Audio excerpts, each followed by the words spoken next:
Welcome everyone to The Explainer. I am so pumped you're here today because look, we are tackling one of the most frustrating, stubborn, and universally hated fitness goals out there, getting rid of love handles. Everybody wants a tighter waistline, but most people are just completely spinning their tires. They're doing the wrong workouts, eating the wrong way, and basically expecting fat to magically disappear from the exact place your body fiercely protects. But according to the data, 2026 is the year we can officially ditch the shortcuts, the fitness gimmicks, and all those false promises. Today's source material relies purely on biological truths to build a real, proven roadmap to burn off those love handles for good. Let's get into it. So here's our roadmap for today. 1. Food over exercise. 2. The fat loss pattern. 3. Rotation replaces crunches. 4. Fixing common workout mistakes. 5. The broomstick twist. And 6. Discipline and mindset. All right, starting things off with section 1, food over exercise, the foundation. Let's just start with a hard truth right out of the gate. You absolutely cannot outtrain a bad diet. I really don't care how hard you hit the gym, how many miles you run, or how many endless crunches you do. We gotta stop looking at this as a diet. Honestly, a diet is a trap. It's just a set of temporary rules you hop on for a couple of weeks, and the second you reach your goal or, your boss yells at you and life gets stressful, you hop right back off. Contrast that with a lifestyle. A lifestyle is how you feed your body every single day, whether you wake up feeling incredibly motivated or completely exhausted. Everyone online loves to brag that they're doing keto, or fasting until noon, or eating perfectly clean, but none of that actually matters if your overall caloric intake is just too high. The core issue really comes down to this quote: your belly isn't stuck because you chose the wrong workout. Your belly is stuck because you're eating more than you think. It's that simple. You can follow every single diet rule on the internet like a robot. You can meal prep literal towers of Tupperware. But if your portions are simply too big, your body just doesn't care. Your body doesn't lie. If your waist hasn't shrunk after weeks of trying, it means you are not in a calorie deficit. Period. So the absolutely crucial point here is understanding the math. To force your body to use stored fat, like your love handles, for energy, you must be in a calorie deficit. And to do that, you've got to know your TDE, or total daily energy expenditure. Think of this as your biological baseline. It's the total number of calories your body burns in a 24-hour period just by keeping your heart beating, moving around your house, doing your job, and crushing your workouts. And here is how this builds into an actionable plan. Step 1, literally just open a new tab and look up a free TDEE calculator online. Step 2, punch in your age, height, weight, and your honest activity level. The number it spits out is your maintenance calories. That's what you eat to stay exactly the same weight you are right now. Step 3, subtract 300 to 500 calories from that number. Boom! That is your daily fat loss target. It's simple math, guys, not wishful thinking. Now, I know exactly what you're thinking. I hate tracking my food. I get it. Nobody genuinely loves logging their meals on an app. But let me ask you a tough question. What do you dislike more? Tracking your calories for maybe 3 minutes a day, or staring at the fat that's been stubbornly sitting on your waist for the last 5 years? Only one of those things is optional. A really great way to approach this is to treat food tracking like training wheels.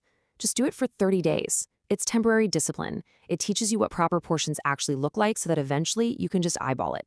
Moving right along to section 2, the biological fat loss pattern. We need to talk about the biological fat loss pattern, because this is where so many people get discouraged and just give up entirely.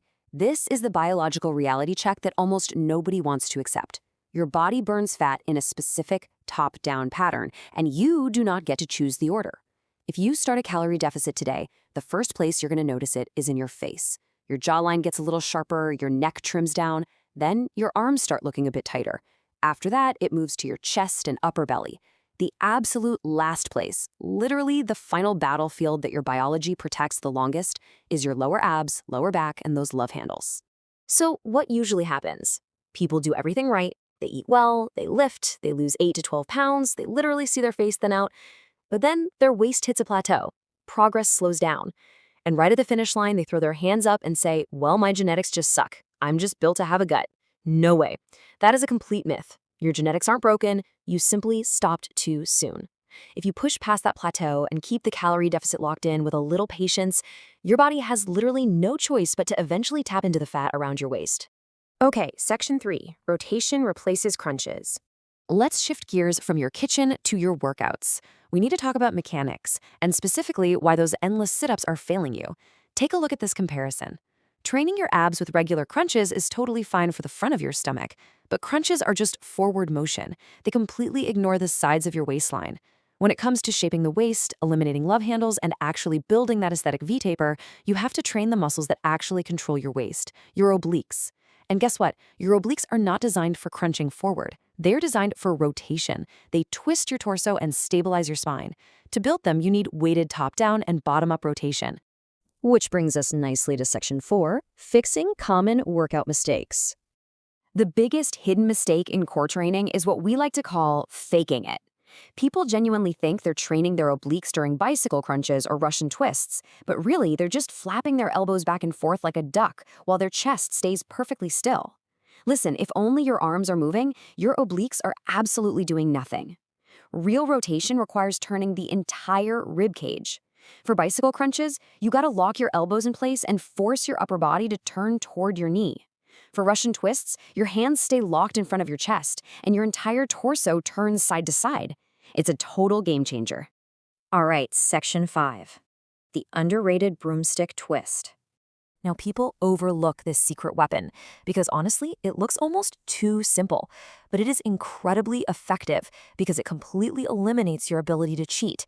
Here's how you do it. Sit back on a bench. Take a broomstick, a PVC pipe, or just a light bar and hold it across your upper back. Now drape your arms over it and lock your elbows in place. Because your arms are trapped by the bar, they cannot steal the movement. All the rotation is now strictly forced to come from your torso. Rotate fully to the left and squeeze.